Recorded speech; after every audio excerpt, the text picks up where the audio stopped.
So last night, when I went out to check my bank poles, Ditty poles, the HawgLawg brand Ditty poles, I didn't have my recorder with me, so I wasn't able to film this. But actually, I didn't actually catch anything last night, but I did want to show these two hooks.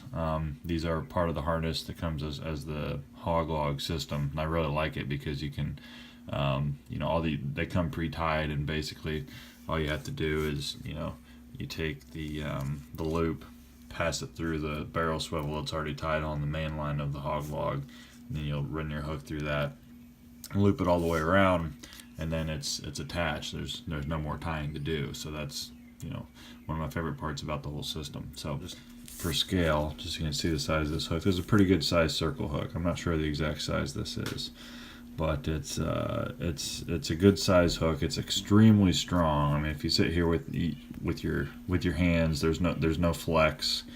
I'm obviously using one hand to hold the phone, so I can't show you with both hands. But I believe these are eagle claw hooks, and very sharp. And I'm been happy with them. Had no problems. Now last night I found one of my lines wrapped up around a submerged log. Bait was gone, of course. Now this line is starting to get a little necked up around here, but this hook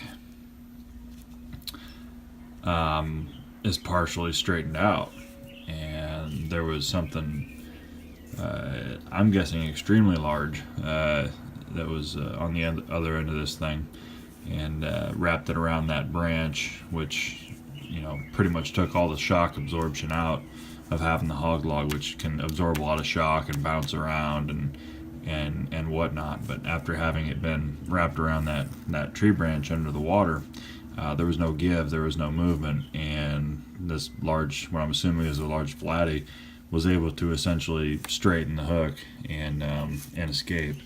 And just for a point of reference, if I put them next to each other, you can see how straightened out that hook got. So this one here with a nice straight circle, and you can see that the tip is pointing in at a 90-degree angle, as it should be on a circle hook.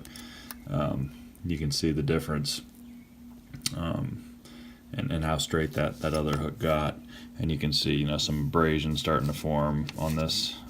Now both of these particular rigs have been used and abused, and I've got more, so that's not a problem. I was just kind of impressed at the ability what must have been the size and strength of whatever was on the other end of this thing, and was able to straighten the hook out like that. So still love the product, still trust it. I just think it was a bad set of circumstances that the line got wrapped around that snagged log the way it was, so there was nothing left to absorb the shock, and this monster was able to straighten that bad boy out. Wish that hadn't happened, because that would have been a heck of a fish to pull out. Probably would have been one of my personal best. So yeah, I'm gonna keep at it. Go after some bait fish right after work, and set out my poles again tonight. And yep, I'm going right back to the same spot, because I've pulled out nice flatties from there before, including what's been my personal best from my own property so far. So it's a snaggy spot. I expect that's why they like it. I'm going to try and poke around underneath it, and make sure I'm setting in a spot where he can't get under that log anymore, and hopefully I won't lose any more to bent hooks. But so at any rate, still recommend the product. I think the HawgLawg is great, and wish me luck tonight.